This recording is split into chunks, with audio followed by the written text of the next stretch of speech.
years I've been driving this train, years in this lane, there's no stopping this flame. Cause I came to the game and I changed it to play how I like, rearranged it. Hai sobatku semua, welcome back to my channel. Tahukah sobatku semua jikalau ayah Jorge Lorenzo, Chico Lorenzo, memberikan sorotan tajam kepada Francesco Bagnaia yang dinilai masih kesulitan dalam meraih kemenangan. Jalan Francesco Bagnaia sebagai andalan dari tim pabrikan Ducati pada MotoGP 2025 tampak berat setelah kehadiran Marc Marquez sebagai rekan setimnya. Dilihat dari apa yang diraih pada sesi balapan utama hingga 6 seri ini, Bagnaia masih kalah dari Baby Alien yang notabene rekrutan anyar. Hingga 6 seri berakhir, murid Valentino Rossi tersebut baru mendapatkan kemenangan satu kali tatkala mengaspal pada seri GP Americas. Torehan Bagnaia masih berada di bawah rider berjuluk Baby Alien itu yang memang menjadi simbol dominasi Ducati pada MotoGP 2025 ini. Sedangkan Marquez sendiri sudah menorehkan total 3 kemenangan sejak menjalani balapan pertama musim ini dengan motor Ducati Desmosedici GP25. Untuk sesi sprint, Bagnaia kian kalah telak dari peraih 8 gelar juara dunia tersebut yang selalu meraih kemenangan hingga seri terkini GP Prancis. Sebelumnya, mantan rider MotoGP, Dani Pedrosa menilai bahwa kehadiran Marquez telah membawa tekanan dalam diri juara dunia MotoGP musim 2022 dan 2023 itu.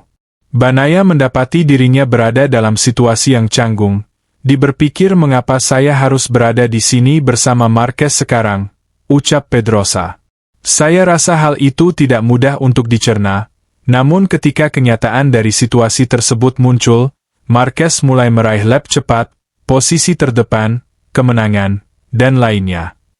Anda beralih ke tingkat berikutnya, yaitu bagaimana dia melakukannya atau mengapa dia melakukannya, dan mengapa saya tidak bisa melakukannya. Dan kemudian, mungkin, mata Anda sedikit berkelana dan Anda ingin sedikit memahami bagaimana situasi dengan Marquez bekerja, bagaimana dia bisa melakukan hal-hal itu. Tapi, saya pikir Bagnaia lebih kesulitan karena keputusan Ducati untuk menempatkan Marquez sebagai rekan setimnya di garasi, imbuhnya. Kritikan tak hanya datang dari Pedrosa saja, ayah Jorge Lorenzo, Chico Lorenzo juga menyentil Bagnaia yang tak tampil apik pada GP Prancis pekan kemarin. Balapan yang digelar di sirkuit Le Mans itu benar-benar menjadi bencana besar bagi rider berusia 28 tahun itu setelah gagal membawa pulang poin satu pun. Ya, Bagnaia mengalami crash pada sesi sprint dan hal serupa juga terjadi saat balapan utama meski sempat beraksi lagi dan finish di tempat ke-16. Dengan situasi yang sedang dialami kini, Lorenzo menyebut bahwa Bagnaia sedang berada dalam pusaran badai yang besar dalam perjalanan karirnya. Sebagai pengamat, Lorenzo sangat ingin menantikan reaksi dari Bagnaia apakah dia bisa keluar dari situasi sulit ini atau justru semakin tenggelam. Bagnaia sedang menghadapi badai yang sempurna, kata Lorenzo, dilansir dari laman Motosan. Kita lihat saja bagaimana reaksinya. Atau apakah dia tidak akan pernah pulih, kita tidak tahu, imbuhnya. Kritikan tajam dari Lorenzo untuk Bagnaia kian terasa setelah pada GP Prancis lalu kalah dari Fabio Quartararo dari Monster Energy Yamaha dari sisi ritme balap. Balapan ini adalah bencana besar. Bayangkan saja, dia sudah tertinggal di belakang Quartararo, ucap Lorenzo. Sementara itu sobatku semua, manajer olahraga Ducati Corse, Davide Tardozzi, sulit meyakinkan banyak orang bahwa salah satu kondisi ridernya baik-baik saja pada MotoGP 2025. Rider Ducati Lenovo, Francesco Bagnaia mengalami awal yang sulit pada awal musim. Bagnaia masih kesulitan menemukan perasaan terbaik di atas motornya. Lebih-lebih hasil buruk didapat rider asal Turin, Italia yang gagal membawa pulang poin dari seri ke-6 MotoGP Prancis 2025. Meski begitu, Davide Tardozzi tetap percaya penuh kepada Bagnaia. Balapan akan berlanjut ke seri 7 pada MotoGP Inggris 2025, pekan depan. Di mana Bagnaia pernah menang sekali pada tahun 2022.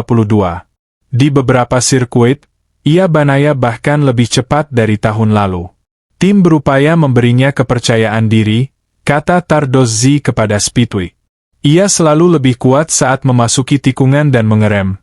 Kami memiliki data dan kami tahu di mana kekuatannya. Jika ia dapat kembali kompetitif di area tersebut, ia akan mampu bersaing dengan Marc Marquez, kata Tardozzi. Namun, masalahnya adalah setelah 6 balapan bahwa Bagnaia masih mengeluhkan Desmosedici GP25 miliknya. Tardozzi menyebut Bagnaia harus bisa lebih percaya diri. Ia harus yakin dengan potensinya. GP25 hanya sedikit lebih baik dari GP24. Dan, ya, Pecco dapat menggunakan GP24 tetapi bukan mesin atau aerodinamika yang ia miliki tahun lalu. Setelah satu bagian disetujui, tidak ada jalan kembali. Jelas bahwa yang lain telah berkembang lebih darinya selama musim dingin, ucapnya.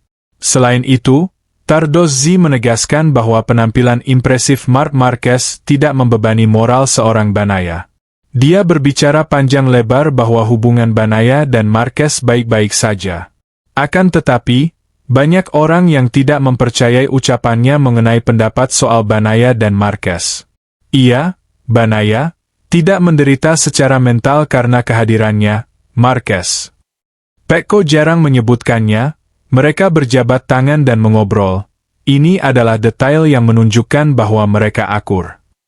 Saya sering mengatakannya, tetapi tidak ada yang mempercayai saya, ujar Tardozzi. Pantas jika banyak orang yang tidak mempercaya bahwa Bagnaia baik-baik saja sejak kehadiran Marquez. Pasalnya, sulit untuk melihat Bagnaia kembali terkesan mengenai balapannya. Bagnaia bahkan tidak terlalu puas dengan kemenangan yang diraihnya pada balapan MotoGP Americas 2025. Pecco menang setelah Marquez terjatuh saat sedang memimpin balapan.